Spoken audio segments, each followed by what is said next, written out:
Welcome back to our channel let's learn.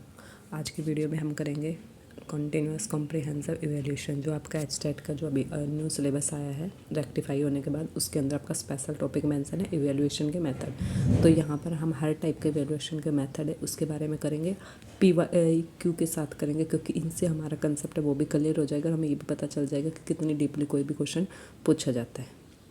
So let's get start.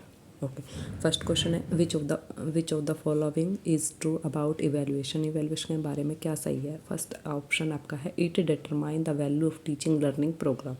ये सिर्फ teaching learning programme के value को determine करता है, ठीक है। नेक्स्ट है it act as blueprint for judgement and improvement. सिर्फ ये हमें क्या देता है, एक ब्लूप्रिंट देता है जिससे हम या तो जजमेंट कर सके या फिर उसके अंदर इम्प्रूवमेंट कर सके। नेक्स्ट है evaluation is the process of examining a teaching learning programme और प्रोसेस। और उसके साथ क्या करता है, ये एक ऐसी प्रोसेस है जिसमें हम एग्जामिन जो भी हमने टीचिंग लर्निंग पढ़ाया है ना, पूरी हमारी जो प्रोसेस रही है बच्चे को यहाँ से लेकर यहाँ तक ले जाने तक का जो लेवल रहा है उस तक बच्चे ने अचीव किया है, ये पूरी की पूरी प्रोसेस को एग्जामाइन करता है बच्चे ने क्या सीखा क्या नहीं सीखा। और लास्ट ऑप्शन आपका है ऑल ऑफ द अबव। तो राइट आंसर क्या रहेगा भाई आपका ऑल ऑफ द अबव। देखिए हर एक काम करता है, इवैल्यूएशन करता है या नहीं करता, क्या करता है, डिटरमाइन भी करता है value of teaching learning programme की, फिर ब्लूप्रिंट भी देता है भाई, जजमेंट और इम्प्रूवमेंट कहाँ बच्चे की वीकनेस रहेगी उसमें हम इम्प्रूवमेंट भी करेंगे, है ना, अगर सही है जज करेंगे कि किस लेवल तक बच्चे ने सीखा है। और उसके बाद जो हमारी पूरी प्रोसेस रही है लर्निंग टीचिंग की, उसके अंदर कहाँ पर वीकनेस रही है, कहाँ बच्चे को नहीं समझ, पूरी की पूरी प्रोसेस को क्या करता है, एग्जामाइन करता है। क्लियर। तो राइट आंसर क्या रहेगा भाई आपका डी। नेक्स्ट है who coined the term formative and summative evaluation. देखिए आपने फॉर्मेटिव और समेटिव इवैल्यूएशन के बारे में सुना होगा, मैं बता दें, एक आप जिसको बोलते हैं एफ ए और एक बोलते हो आप S A. Formative F A stand for formative assessment. ये आपका हर एक यूनिट के बाद होता है, कंप्लीट थोरोली ईयर आपके 4 होते हैं, है ना। First for F A, second F A, after that होता है आपका एस ए 1, ठीक है, सेमेस्टर में डिवाइड होता है। फिर आपका होता है FA3, FA4 और उसके बाद होता है आपका SA2।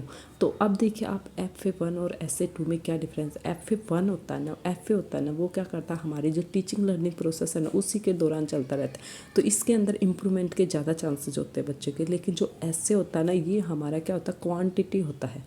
क्वांटिटी मतलब मार्क्स दिए जाते हैं इसके अंदर, बच्चे की जो प्रोग्रेस है उसने कितना, अगर 100 का हमने माना था तो अगर मान लो 35 आए बच्चे के मार्क्स, उस बच्चे ने गेन किए 35, तो ये आपका क्या रहेगा, ऐसे का स्कोर दिखाएगा, नोट के एफ ए में क्या रहेगा, जितना भी हमारे बच्चे की जो वीकनेस रही है उनको हम इम्प्रूवमेंट कर सकते हैं, लेकिन ऐसे के अंदर हम उनमें नहीं कर सकते, ये हमारे पास फाइनल रिजल्ट आता है।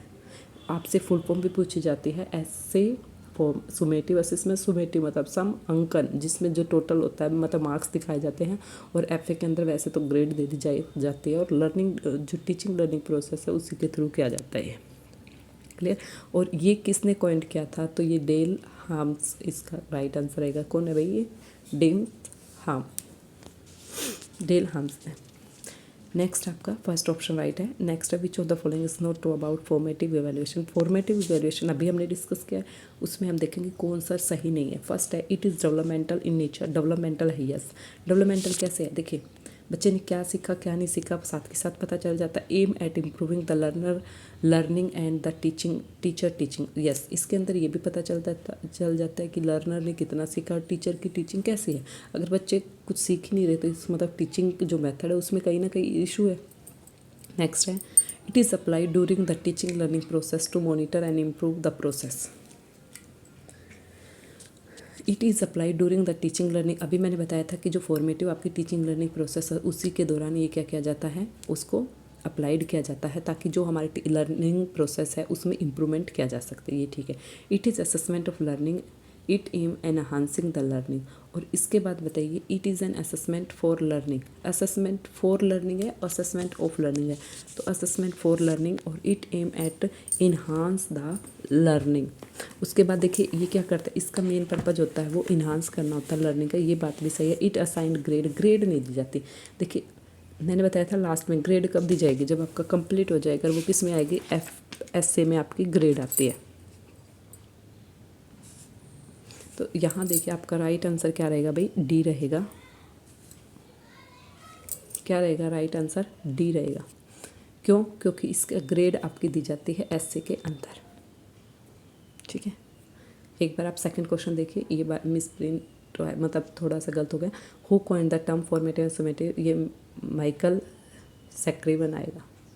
कौन आएगा? माइकल सैक्रिवन। एक बार मैं इसको क्लियर कर लेती हूँ, फिर भी जहाँ तक मैंने पढ़ा वो डेल हेम्स है, या फिर इसका जो राइट आंसर बुक के अकॉर्डिंग दे रखा है वो माइकल स्क्राइवन दे रखा है, तो आप तब तक भी कर लीजिए। नेक्स्ट है fourth, which of the following is not true about summative evaluation. अब देखिए फॉर्मेटिव के आपको पता चल गया क्या है। अब सुमेटिव देखिए, it purpose to improve student learning enhance, it is of a development nature. ये डेवलपमेंट नेचर है? नहीं, ये तो सारे के सारे किसके स्टेटमेंट है, ये तो एफ ए की है। तो आप एक बार इसको सभी पढ़ लेते हैं। Its purpose to evaluate student achievements of it terminal nature. Terminal है, यस, टर्म में होता है टर्म 1 टर्म 2, ये सही है। It is assessment of learning, ये असेसमेंट ऑफ लर्निंग है। देखिए ये चीज़ें देखिए आप, असेसमेंट ऑफ लर्निंग किससे रिलेटेड है, एसए से, और असेसमेंट ऑफ की जगह अगर 4 आ गया वो किससे रिलेटेड है, वो आपका एफ ए से रिलेटेड है। Clear? It aim to measure student competency, yes. It considered evaluation as a product not as a process. ये प्रोसेस नहीं होती। प्रोसेस में कौन होता है? प्रोसेस में आपका होता है, प्रोसेस में आपका जो शो होता है वो कौन सा होता है, एफ ए होता है। और लेकिन ऐसे है वो आपका प्रोडक्ट होता है, वो कंप्लीट आपको शो करवाता है कि आपका रिजल्ट क्या रहा। तो फर्स्ट आंसर इसका क्या रहेगा, राइट रहेगा। ये ऐसे किस फीचर नहीं है, ये किसकी है, एफ ए की फीचर है। नेक्स्ट देखिए, which of the following is true, कौन सही है, किसके बारे में, ये तो नहीं पूछा। देखिए formative assessment kind of instructional process, yes. Formative जो हमारा असेसमेंट है वो किसका का टाइप है, इंस्ट्रक्शनल प्रोसेस, यस। इंस्ट्रक्शन क्या होता है, जब आप टीचिंग कर रहे हो और उसी के अंदर टीचिंग लर्निंग प्रोसेस के थ्रू जो आपके इंस्ट्रक्शन चलते रहते हैं, कहाँ बच्चे की वीकनेस है, क्या रह गया, कहाँ तक बच्चे ने मतलब जो उनका जो एक स्टैंडर्ड लेवल है वो कहाँ तक अचीव किया, ये सब चीज़ें देखी जाती हैं। नेक्स्ट आपका summative assessment is a short of grading process. Summative assessment है वो ग्रेडिंग प्रोसेस से, ये भी सही है। Formative evaluation provide information that can be use of modify, yes. Formative assessment है वो हमें इन्फॉर्मेशन प्रोवाइड कर दो, कहाँ पर मॉडिफाई कर सकते हैं, improve course content, judgement teaching method and ultimate improve student learning process. ये बात आपकी बिल्कुल सही है। तो आपके बिल्कुल तीनों के तीनों क्वेश्चन, सॉरी जो आपके ऑप्शन है वो सही है। राइट आंसर क्या रहेगा आपका, डी रहेगा। सारी की सारी बातें वो क्या है, बिल्कुल ट्रू है। नेक्स्ट देखिए, continuous and comprehensive evaluation has twofold objective, which of. Continuous और कॉम्प्रिहेंसिव इवैल्यूएशन के दो आपके ऑब्जेक्टिव है ना, ये दे रखा है। Which of following is not one of them, दो तो है लेकिन एक आपका नहीं है, वो कौन सा नहीं है। देखिए continuity in evaluation means evaluation of student growth and development should be done of a regular basis, yes. Continuous evaluation क्या आता है, वो रेगुलर बेसिस पे किया जाता है, ये बिल्कुल सही है। It should cover both the scholastic and co scholastic aspect of student growth and development, ये भी सही आना चाहिए। फिर it merely focus on grading the student, continuous है तो मेयरली क्यों, जब कॉन्टीन्यूअस में आपका ऐसे भी तो आता है, आता नहीं आता लास्ट में। यहाँ पर्टिकुलर बात कर रहे हैं एफ ए की, ये आपका होता है, लेकिन ये लास्ट में हम देखते भी रिजल्ट क्या रहा। तो और all of the above, all of the above क्या राइट आंसर हो सकता है, नहीं हो सकता, क्योंकि it merely focuses on grading the student, merely, rare ही मतलब उस पर अरे ऐसे के अंदर तो ग्रेडिंग होती है स्टूडेंट की, और ये ऐसे किसका पार्ट है, सीसीई का तो है ना। तो ये आपका क्या रहेगा, ये दो तो ठीक है बिल्कुल, फर्स्ट और सेकंड राइट है, लेकिन सी थर्ड वाला आपका सी ऑप्शन है, ये राइट नहीं है। नेक्स्ट देखिए, which of the following is not true about CCE. CC के बारे में कौन सा सही है, the tagline of CC is know as you grow. देखिए टैगलाइन है सीसी की, वो कहता है नो एज यू ग्रो, भी जितना आप ग्रो कर सकते हो उतना आप जानो, ठीक है। नेक्स्ट कह रही ये बात बिल्कुल सही है। The essence of CC stress free and child centred education, yes. जो हमारा सीसी है ये चाइल्ड सेंटर के बारे में डिस्कस करता है, उसकी क्या करता है, अप्रोच करता है कि आपको वो पढ़ाना चाहिए, child center not teacher center education दे, और स्ट्रेस फ्री होना चाहिए, बच्चा उसके अंदर इंजॉय करे, ना कि बच्चा उस चीज़ को बोरिंग समझे, ठीक है। It aim at developing cognitive psychomotor and affective skill. Yes, देखिए इसका एम क्या, बच्चे का जो कोग्नेटिव कौन सी होती है, जो मेंटल एक्टिविटी होती है वो, साइकोमोटर जो जिसमें मसल्स यूज हो, अफेक्टिव मतलब दूसरों के साथ अटैचमेंट भी होता है उस पर भी फोकस करता है। ये कहता है it does not help make the teaching and learning A learner centred activity. ये कह रहा है ये इस चीज़ पे अरे फर्स्ट सेकंड वाले स्टेटमेंट में कह रहा है कि टीचर सेंटर होनी चाहिए, तो डी वाले में कैसे चेंज हो सकता है? तो आपका राइट आंसर क्या रहेगा? डी। ये इसमें कह रहा है कि ये चाइल्ड सेंटर टीचर को बनाने में हेल्प नहीं करता, करता है, डेफिनेट करता है। आंसर क्या रहेगा? डी। ठीक है, नेक्स्ट देखिए, generally summative assessment has 10% of the total evaluation percent है। अब सपोज करो आप क्या मानते हैं, एक मानते हैं भाई 100% है हमारा, ठीक है 100%, उसमें आपका एफ का भी पार्ट होता है, 4 एफ होते हैं, 2 आपके ऐसे होते हैं। तो ऐसे का इन्होंने पूछा है, जर्नली जो ऐसे का हमारा परसेंटेज है वो कितना है, वो हमारा है 60%। देखिए ये लॉजिक वाली बात है, इसमें हमारा इफेक्ट है, हम कुछ कैसे करेंगे, ऐसे FA1 10 मार्क्स 2 10 और SA1 कितने का होगा भाई आपका 30 का, ठीक है 10 10 और 50 हो गया एक पार्ट, सेकंड भी ऐसे ही रहेगा, तो 30 30 कितना 60 और वो रहा। अगर आपका ये पूछे FA कितना होता है, FA आपका 40 होता है। क्लियर? नेक्स्ट देखिए, which of the following assessment is diagnostic and remedial in nature. कौन सा है जो डायग्नोस्टिक है और रेमेडियल है? तो हमने देखा था भी फॉर्मेटिव है, फॉर्मेटिव असेसमेंट है, सुमेटिव आएगा, इसमें थोड़ा में स्प्रिंट है, सुमेटिव असेसमेंट है, बोथ ऑफ दीज है। तो आपसे सिर्फ ये डायग्नोस्टिक और रेमेडियल टीचिंग के अंदर तो हमने एक ही पढ़ा था, वो कौन सा था हमारा फॉर्मेटिव असेसमेंट। डेवलपमेंटल है, इंस्ट्रक्शनल है, वो हमारा कौन सा है सारा रेमेडियल के अंदर आता है, वो हमारा था फॉर्मेटिव असेसमेंट। नेक्स्ट है, dash provide feedback to the teacher to modify the method and prescribe remedial work. अभी देखिए सारा का सारा अगर एक बार भी आपने ध्यान से देखा ना, तो आप देखिए क्या चीज़ प्रोवाइड करते, feedback to the teacher to modify the method and to prescribe remedial work.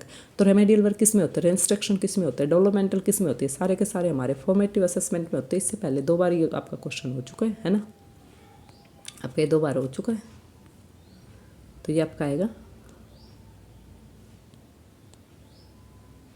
किसका आएगा भाई, फॉर्मेटिव असेसमेंट।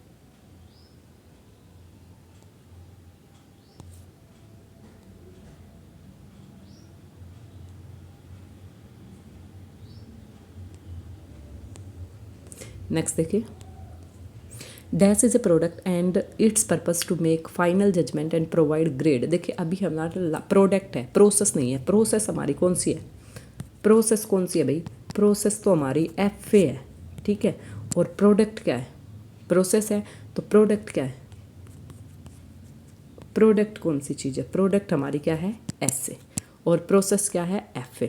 और ग्रेड किस में दी जाती है, जजमेंट किस में होता है, फाइनल। फाइनल हमारा होता है SA के अंदर। SA stand for summative assessment. Right answer क्या रहेगा आपका B। हाँ, पेपर में ये गलती मत करना कि सभी ऑप्शन को अच्छे से आपको रीड करना है, उसके बाद ही आपको टिक करना है। अभी देखिए हमारे पास ऑप्शन है, बोथ ऑफ दीज हो नहीं सकता। फॉर्मेटिव की हम पहले ही डिस्कस कर, क्योंकि हमारा तो एक ही टॉपिक कर रहे हैं ना, तो इस वजह से ये है, ताकि हमारे फाइनल आंसर ये रहे माइंड में कि हाँ इसका ये आएगा। आपको वहाँ अलग अलग मिलेंगे तो आपको अच्छे से रीड करना है, read carefully, after that tick the correct answer.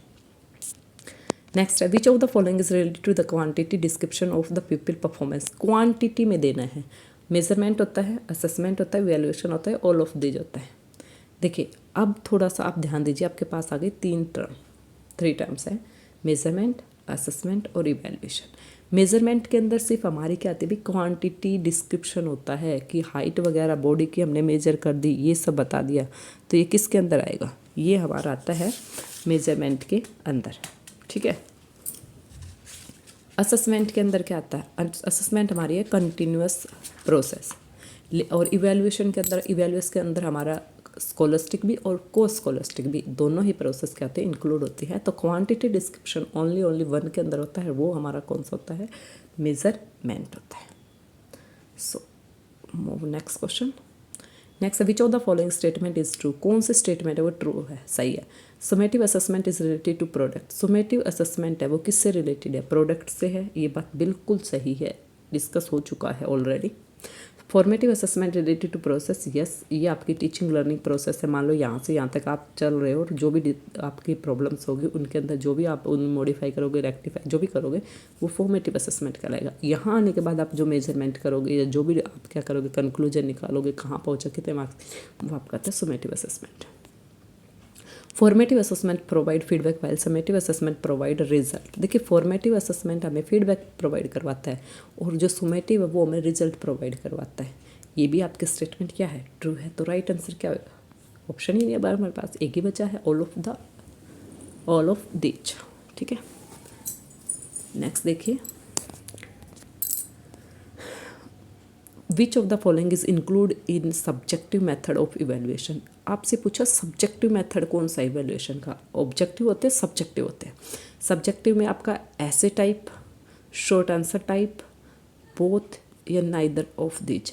Subjective के अंदर आपका ऐसे टाइप क्वेश्चन भी होते हैं, शॉर्ट आंसर टाइप क्वेश्चन, दोनों ही आपके सब्जेक्टिव होते हैं। ऑब्जेक्टिव में क्या गया, ट्रू फॉल्स हो गया, मैच द फॉलोइंग हो गया, फिल इन द ब्लैंक हो गया, वन वर्ड में हो गया, ये सारे आपके ऑब्जेक्टिव मेथड ऑफ इवैल्यूएशन है। और subjective method of evaluation is कौन कौन से, ऐसे टाइप क्वेश्चन हो गए, शॉर्ट आंसर टाइप क्वेश्चन हो गए, और ओपन एंडेड क्वेश्चन है वो भी आपके क्या रहेंगे, सब्जेक्टिव इवैल्यूएशन के अंदर आते हैं। और जो क्लोज एंडेड क्वेश्चन होते हैं वो आपके क्या होते हैं भाई, वो आपके ऑब्जेक्टिव के अंदर आते हैं, क्योंकि उनके अंदर एक पर्टिकुलर आंसर देना होता है आपको। क्लियर।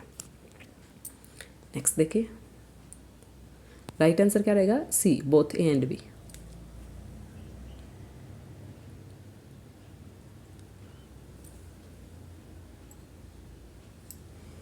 नेक्स्ट देखिए, which of the following is true about the objective method of evaluation. Objective method of evaluation अभी अभी हमने कर लिया। देखिए, it is most authentic and the most reliable method of, yes authentic होता है, रिलायबल होता है, राइट है तो राइट है, रॉन्ग है तो रॉन्ग। इसमें क्या होता है, जो एग्जामिनर होता है या जो कॉपी चेकर होता है उसके जो पर्सनल व्यू होता है उसका कोई भी इम्पैक्ट नहीं होता। ठीक है।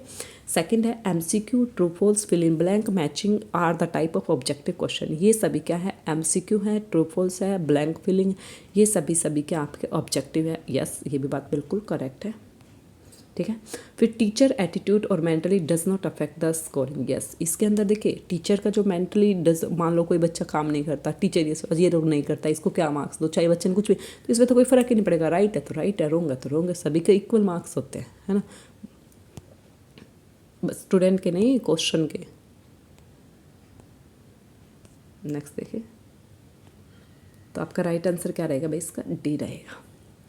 नेक्स्ट है, what does CGPA means in CC pattern of evaluation. CGPA क्या होता है, आपने आपकी जो मार्कशीट होती है उनके पीछे भी लिखा होता है ना। CCA की फुल फॉर्म देखिए, कॉन्टीन्यूअस कॉम्प्रीहेंसिव इवैल्यूएशन होता है। कॉन्टीन्यूअस कॉम्प्रीहेंसिव इवैल्यूएशन के अंदर जो आपका आता है CGPA, ये क्या होता है, कॉम्युलेटिव। देखिए इसमें हम कुछ नहीं कर सकते आगे पीछे, ये जो सही है वो सही है। Cumulative grade point average assessment, ये आपके एवरेज आते कि आपने देखिए हर एक कम्युलेटिव ग्रेड पॉइंट एवरेज कि आपने हर एक उसके अंदर देखा किस सब्जेक्ट के अंदर क्या है, पूरे टोटल क्या, आपने कम्युलेटिव क्या होता है, पूरा रिकॉर्ड देखा, उसका ग्रेड एवरेज मिलेगी। मान लो सभी में आपका किसी में ए है, बी सी ए, तो आपको ज़्यादा एवरेज कितनी, फिर वो टोटल करेंगे एवरेज क्या लगेगी भाई, आपकी CGPA ए है, बी है, कैसे पता, तो सभी का स्कोरिंग करके और फिर उनका एक साथ करके एवरेज निकालिए, वो होता है CGPA, और इसका होता है cumulative grade point average. Clear. Next देखिए, in CC scholastic area are evaluated through, only scholastic area पूछा CCA में। CCA के अंदर बेटा दो होते हैं, एक आपका स्कोलस्टिक होता है, एक आपका को स्कोलस्टिक होता है। स्कोलस्टिक के अंदर आपका जो स्कूल के अंदर जितना भी आपका नॉलेज होता है, बुकिस नॉलेज होते हैं वो होते हैं, और को स्कोलस्टिक के अंदर क्या होता है, जो आप बाहर भी सीखते हो, स्कूल की जो बाउंड्री है उससे बाहर जो आप सीखते हो पढ़ाई के साथ साथ, वो आपका को स्कोलस्टिक है। तो स्कोलस्टिक के अंदर क्या होता है, फॉर्मेटिव असेसमेंट, सुमेटिव बोथ। आप देखिए फॉर्मेटिव असेसमेंट आपका UT होता है ना, उसके अंदर सिर्फ आपका कोई बाकी चीज़ें नहीं ऐड की जाती, सिर्फ आपने जो पढ़ा उसका जो टेस्ट हुआ उसी के मार्क्स। लेकिन सुमेटिव में लास्ट में आपका फुल परफॉर्मेंस देखी जाती है, थोरोली ईयर कि आपने क्या किया, किस में पार्टिसिपेट किया, तो वो, तो ये आपका स्कोलस्टिक आता है, वो आपका आता है फॉर्मेटिव असेसमेंट के अंदर।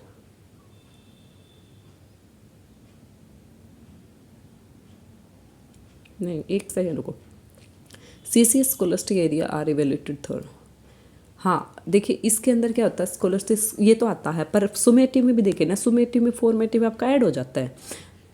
अगर सपोज करो ये सुमेटिव है, ये फॉर्मेटिव है, तो इसके अंदर ऐड हो गया ना, तो ये दोनों आंसर आएंगे, या तो फिर एक ही देते इसके अंदर दोनों तरह, तो बोथ दीज आंसर रहेगा आपका। विच of the following, next question है विच ऑफ द फॉलोइंग, इसमें थोड़ा सा इरेज है, मिस प्रिंट सा हो रखा है। Following is a tool of CCA ओ फॉर को स्कॉलस्टिक एरिया, ये है पूरा का पूरा। Which of the following is tool of CCA for co scholastic area, co scholastic area का टूल कौन कौन से?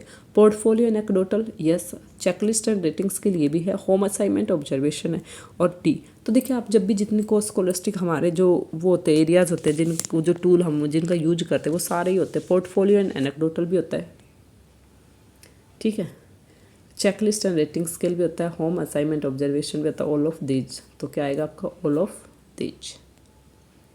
नेक्स्ट क्वेश्चन देखिए, which of the following is not correct, कौन सा सही नहीं है? First, formative evaluation has a limited content area, formative evaluation के अंदर लिमिटेड कंटेंट एरिया होता है, सही है ये?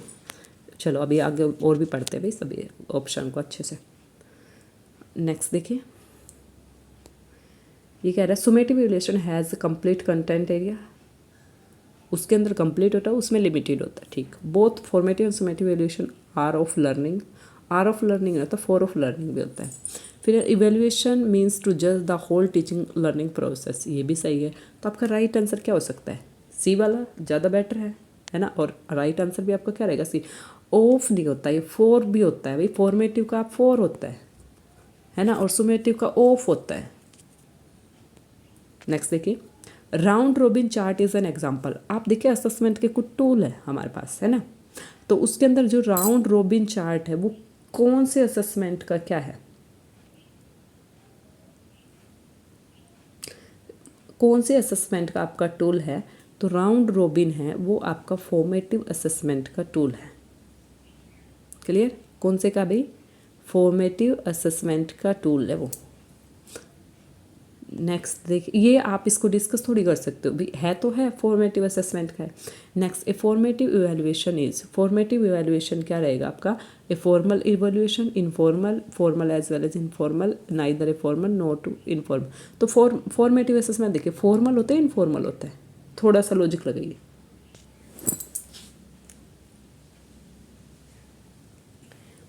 देखिए ना तो वो सिंपली आपका फॉर्मेटिव का होता है, फॉर्मल होता है ना इनफॉर्मल होता है, वो फॉर्मल भी होता है और इनफॉर्मल भी होता है। फॉर्मेटिव असेसमेंट क्या है बच्चा, भी आपने कुछ एक्सपेरिमेंट भी दिए जाते हैं, वो आपके क्या होता है, ये तो जरूरी नहीं है कि आप उसको क्लास में ही करो, क्लास से बाहर भी तो हो सकते हो। तो टीचर के विदाउट, अभी टीचर ने आपको टॉपिक दे दिया, इस पर बनाना आपको, आपका यूनिट का है, ठीक है, चैप्टर का है, तो आप बनाओगे टीचर विदाउट गाइडलाइंस के, तो वो इनफॉर्मल भी हो गए। तो आपका ये दोनों रहेगा, formative evaluation formal as well as informal भी होता है, बच्चा खुद से भी सीखने की कोशिश करता है। नेक्स्ट देखिए, the main objective of the summative evaluation, summative evaluation का मेन ऑब्जेक्टिव क्या? To assign grade to the people, ठीक है, ग्रेड देता है, बिल्कुल सही है। To assess learning experience in classroom situation, तो FA का है। To evaluate behaviour attitude of the learner, ये भी फिर थोड़ा ठीक है। To assess learner physical fitness, ये तो नहीं। अब इसमें हमने क्या देखना? मेन ऑब्जेक्टिव देखना। तो मेन ऑब्जेक्टिव तो एक है हमारा, to assign grade to the people, भी सबसे पहले क्या करता है? ग्रेड देता है पीपल को, ठीक है। फर्स्ट हमें राइट भी देखना भाई, सब मेन पूछा है तो मेन वाक्य भी है, ये भी है, फिटनेस वाला लास्ट में दिया जाता है, पर ये देखो ना उससे भी इम्पोर्टेंट कौन सा है, तो ग्रेड है, वो आपका रहेगा। नेक्स्ट देखिए, evaluation is needed for, evaluation की नीड क्यों है? Amendment of the policies and practice, कि जो हमारी पॉलिसीज़ हैं और जितने प्रैक्टिसेस हैं उसमें अमेंडमेंट के लिए। Modification in curriculum, setting in appropriate standard in education, या ऑल ऑफ दिस। देखिए अगर एक पढ़ते हम कोई समझ नहीं आता, अगर हम सभी पढ़ते तो सभी के सभी रिलेटेड। इवैल्यूएशन क्या होता है भी, हमें देखेंगे ये पॉलिसीज़ है, पॉलिसी नहीं अच्छी नहीं है, जैसे अभी न्यू एजुकेशन पॉलिसी है, इसमें सेकंड क्लास तक बैग फ्री किया गया, तो कुछ ना कुछ तो उन्होंने सोचा होगा तभी तो किया, ऐसे तो है नहीं, है ना। बाल वाटिका बनाई, क्यों? क्योंकि बच्चे का मेंटली डेवलपमेंट है वो नहीं हो रहा था, फिजिकली नहीं हो रहा था। मॉडिफिकेशन कर दिया उन्होंने करिकुलम में कि ज़्यादा से ज़्यादा हम मोटर स्किल्स है उनका यूज करवाएंगे इसमें। Setting in appropriate standard in education, ये ऐसा हम सेट करके देंगे भाई इस स्टैंडर्ड तक के बच्चे। अब जैसे है FLN है उसमें, है ना, वहाँ पर FLN ये क्या है? फाउंडेशनल लर्निंग या फंडामेंटल लर्निंग न्यूमरेसी, कि जो बच्चा है उसको मतलब जो अंक गणित होता है, टेबल वगैरह काउंटिंग वगैरह, वो सभी उसको आनी चाहिए। FLN ये भी चीज़ें हैं, या ऑल ऑफ दीज, तो सभी की सभी आपके राइट रहेंगे, ऑल ऑफ दीज इसका राइट आंसर है। ठीक है, नेक्स्ट देखिए, N English teacher asked her student, if you were in the place of Rani Lakshmibai, what would you do in those situations against the British? एक teacher कह रहा है बच्चों को, अगर तुम होते किसकी जगह, रानी लक्ष्मीबाई की जगह। इमेजनरी सेंटेंस है ये, इंग्लिश पढ़ रहे हैं तो हमें ये भी पता होना चाहिए। देखिए इफ वर अभी देखिए वर है, ये आपका कंडीशनल है, कंडीशनल लगेगा, और वर हमेशा किसके साथ यूज होता है, जो इमेजनरी। मोस्टली जब हम कंडीशनल सुना वर, क्या आप रियल नहीं हो, ऐसे रियल में नहीं है, रील की बात की जा रही है। वट वुड डू इन दो सिचुएशन अगेंस्ट ब्रिटिश, तो क्या करते, तो ये क्वेश्चन पूछा गया, किस टाइप का क्वेश्चन है, close ended, open ended, subjective, या बोथ सी एंड के। इसका आप क्लोज एंडेड तो हो नहीं सकता, हर बच्चे का व्यू अलग अलग आएगा। अगर सेम आता तो हम सोच भी सकते थे, ये आपका नहीं आएगा। ओपन एंडेड है, हाँ जी, हर एक बच्चे का व्यू अलग आएगा, तो अपनी मर्जी से बच्चा दे सकता है। सब्जेक्टिव क्वेश्चन है, यस। ऑब्जेक्टिव तो है नहीं, ऑब्जेक्टिव होता तो ओपन एंड क्लोज एंडेड होता, ओपन एंडेड है और सब्जेक्टिव है, दो एक ही चीज़ से दो चीज़ें आपकी क्लियर हो रही है, तो आपका ये राइट आंसर क्या रहेगा, बोथ बी एंड सी। फिर देख लीजिए, ओपन एंडेड वो होता है जिसमें हर बच्चा अपना व्यू दे सके, लिमिटेड नहीं है, वर्ड लिमिट नहीं है कि आपको इतने में ही लिखना है, 1 वर्ड है, 2 वर्ड है, आपको जो लिखना लिखिए। सब्जेक्टिव अगर ऑब्जेक्टिव होता तो टिक होता, ट्रू फॉल्स होता, लेकिन ये कौन सा आपका सब्जेक्टिव है, जिसमें आपको लिखना पड़ेगा, अपना एक्सप्रेशन देना पड़ेगा। नेक्स्ट देखिए, which of the following is an example of formative assessment. Formative assessment का एग्जाम्पल क्या है, a brief written summary of a lecture of lesson. ये कह रहा है a brief written summary of a lecture और लेसन। ब्रीफ रिटन समरी है of a lecture और लेसन, ये फॉर्मेटिव है। ठीक है, स्टूडेंट टीचर कॉन्फ्रेंस, ये भी देखते हैं। A quiz which can be scored by the student और टीचर, या ऑल ऑफ दीज। देखिए आपका बिल्कुल ऑल ऑफ दीज ज़्यादा आंसर बेटर होना चाहिए। क्यों होना चाहिए, इसके अंदर सारे की सारी ऐसी एक्टिविटी जो एक टाइम पीरियड में ही कंप्लीट की जा सकती है, एक लंबी प्रोसेस नहीं है। राइट आंसर क्या रहेगा, डी। नेक्स्ट है, the purpose of evaluation is to make. Purpose of evaluation उसका क्या होता है, ओपिनियन देना, प्रेडिक्शन करना, जजमेंट करना, या इंट्रोस्पेक्शन करना। क्या पर्पज होता है इवेल्युएशन का, आपने स्टार्टिंग में पढ़ा था, जो इवेल्युएशन का पर्पज होता है वो जजमेंट करना है, मेजरमेंट करना होता है ना। जजमेंट करते हैं, या फिर हम उसके अंदर कोई भी रेक्टिफाई करते हैं, जज करते हैं कि कहाँ तक जो हमने सोच के चले थे कहाँ वहाँ तक हम पहुँचे। तो राइट आंसर क्या रहेगा आपका, जजमेंट करता, ओपिनियन, प्रेडिक्शन और इंट्रोस्पेक्शन नहीं होता। नेक्स्ट है,